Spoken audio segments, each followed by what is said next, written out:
Hello everyone, my name's Ats. This video is actually long due. It's an update for light pets. The old one I made was for an older version of Terraria and was somewhat untrue. So I have decided to make a new video. Right, let's get started with Shadow Orb, I suppose.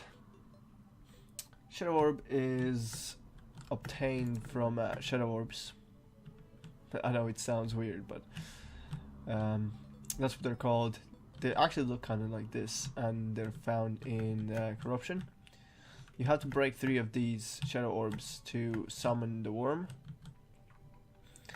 and you have a chance from one of them to get actual Shadow Orb, light pet, like so.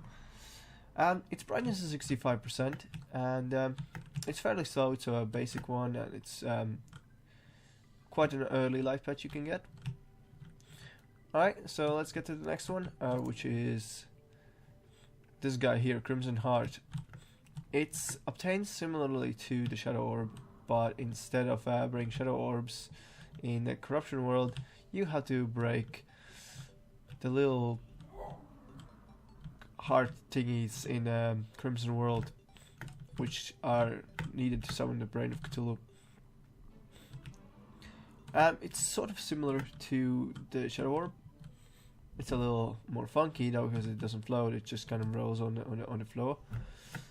Also 65% brightness, and also a fairly early game light pet.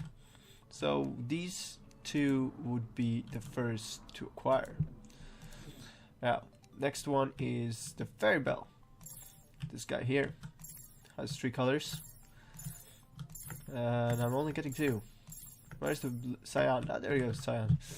Right, this one is a craftable one, and it's crafted using Soul of Light, Soul of Sight, Pixie Dust, and a bell. The bell you can purchase from one of the merchants.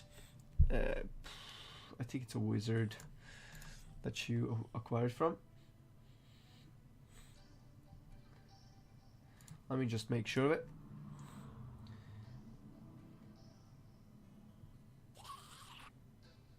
Yeah, it's sold by the wizard. I am correct in that assumption.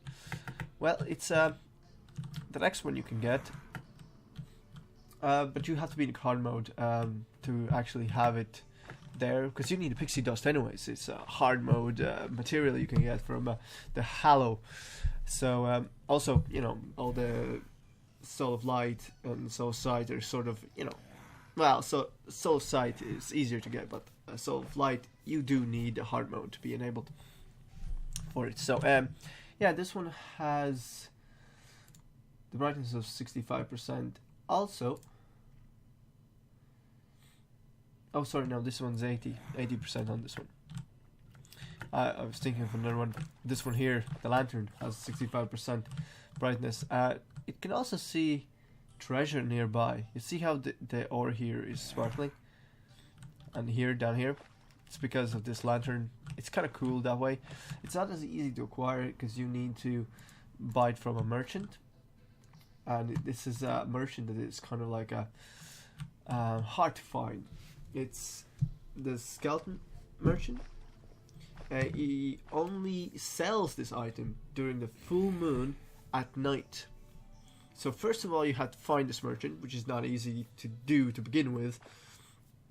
Then you have to be there at the full moon during night. I actually just found the skeleton merchant myself. I just literally AFK next to him waiting for the full moon. That's how I got this myself. It's a pretty cool one to have, this lantern. And I kind of like it. I just got it because due to the collection. It has like this little rocket thingy going on.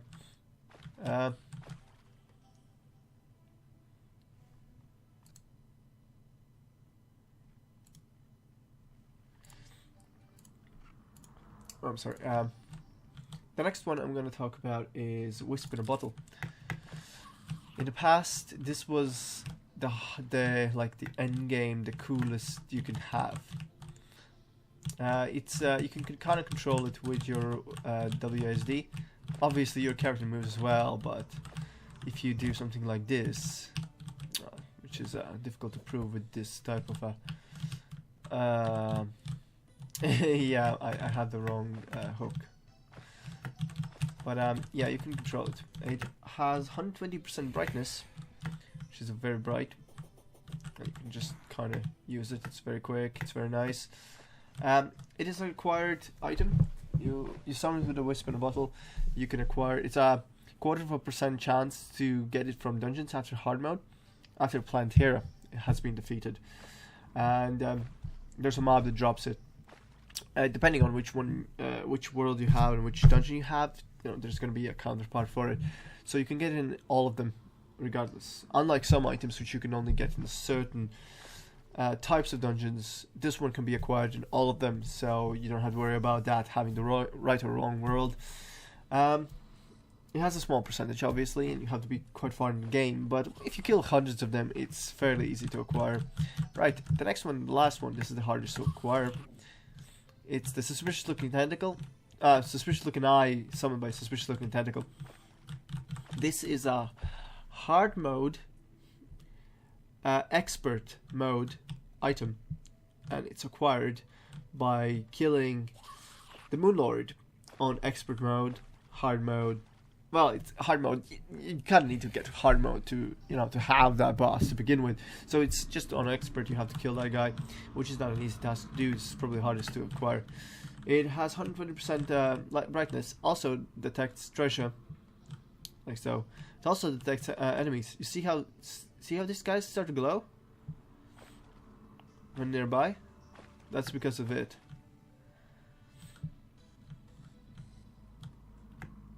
Can detect enemies nearby. So it kind of lights up and lights up a little bit. Like if I have this guy, they're more normal, I suppose. It's a very subtle kind of change. Anyways, that's the light sources. Only one is craftable, one is purchasable, and 4 are acquired by other means. Like 2 of them are acquired by breaking the corresponding summoning altar thingies. I don't know how to call them, but you have to break those to summon the boss. One of them is acquired from regular mobs, but just you have to farm them, and then the last one is the boss on a specific mode. So this one's really hard to get. Anyways, I think that's it for the video, and I'll see you guys next time. Bye bye.